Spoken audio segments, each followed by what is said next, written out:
आजिलै माने 5 बोसोर जोंनि प्रमद बर' सारनि दैदेननायाव जि बिटिआर सरकारा मोजाङै मोजां जागासिनो दङ। जौगाथायनि खामानि शान्ति लाबोनाय हमन्नाय बे गासैबो बिषयखौ नोजोर बोनानै बेखायनो जोङो जि सरकारा मोजाङै मोजां सालायगासिनो दं बेवहायनो जोङो ज' जानानै जोङो बेवहाय जइन जानानै बिथांमोनजों लोगोसे खामानि मावनानै गोजोन आरो जौगाथाय आरो खौसेथिनि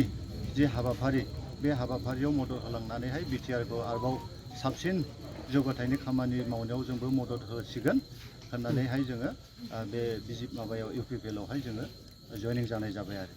दा साबायखर थाबाय दिनैहाय जोङो बिजेपि दल हिसाबै जोंबो जेनेबा टिकेटखौ मोनोब्ला बेवहाय बिजाथि फसंनानै जों इलेक्सनखौ गेलेनो होननानै सानदोंमोन आरो ओमफ्राय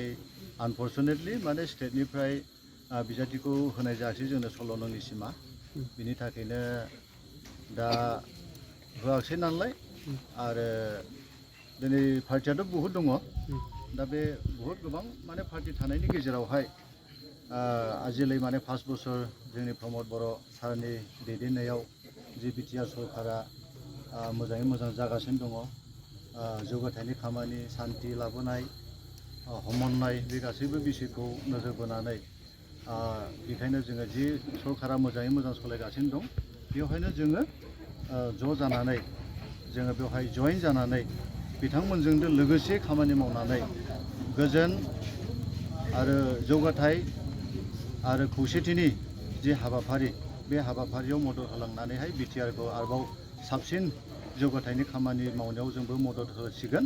होननानैहाय जोङो बे माबायाव इउपिपिएलआवहाय जोङो जयनिं जानाय जाबाय आरो बेनिफ्राय जोंहाथ'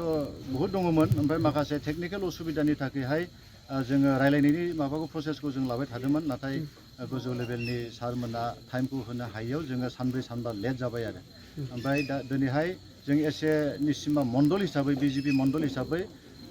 मैया जों रायलायनायाव फाइनाल जानानै दिनैनो फार्स्ट माने हुबु आरम्भ खालामनो होननानैहाय जोङो बे इउपिपिएलनि ब्लक अफिसावहाय जोङो 60 जननिफ्राय बांसिन बिजेपि हार्डकर वार्कार माखासे कयेकजन मेम्बारफोर दङ जों दिनैहाय बेवहाय जगदान होनाय जाबाय आरो माखासेयाथ' आवगोलावनो जइन जाबाय बहुद दाब दाब जायगाफ्राव मालाबा 17 जन मालाबा 30 जन मालाबा 50 जन बेफोरबायदि माने जागासिनो दं आरो किन्तु जों बिसोरखौ उदां होखादों जोंहा टिकेट गैला नालाय नोंसोरो नोंसिनि गोसो बायदि नोंसोर मोजां मोननाय बायदि नोंसोरो थांदो ओमफ्राय फार्स्ट प्रेफारेन्सखौ जों होदों जे नोंसोरो गोदाव सोराव गुबुनाव थाङालासिनो इउपिपिएलआव थांनानै जगदान होयोब्ला बे मोजां जागोन होननानै जों प्रेफारेन्स होनानै बिथांमोनखौ जों थुनहरनाय जादों आरो खारन गोजौनिफ्रायबो जेबो निर्देश गैयामोन नालाय ओमफ्राय दा बेखौ जोङो प्रेफारेन्स होनानै जोङो निर्देश हरबाय जे इउपिपिएलआव नोंसोरो मासाप जायोब्ला मोजां होननानै आरो ओमफ्राय दा बिसोरो माखासे जाग्रोबाय ओमफ्राय जोङो एसे मण्डल हिसाबै मैया सार फेरेंगाजों रायलायनायनि गेजेरजों दिनैहाय जोङो अफिसियेलि जोङो फर्मेलि मण्डलनि सासे एक्स भाइस प्रेसिडेन्ट जानानै ओमफ्राय जेनेरेल सेक्रेटारि ओमफ्राय महिला मर्चानि प्रेसिडेन्ट आरो सेक्रेटारि दिनै बेजों लोगोसे 60 जन बुथनि प्रेसिडेन्ट सेक्रेटारि आरो हार्डकर वार्कार माखासे जों जइन जानाय जाबाय आरो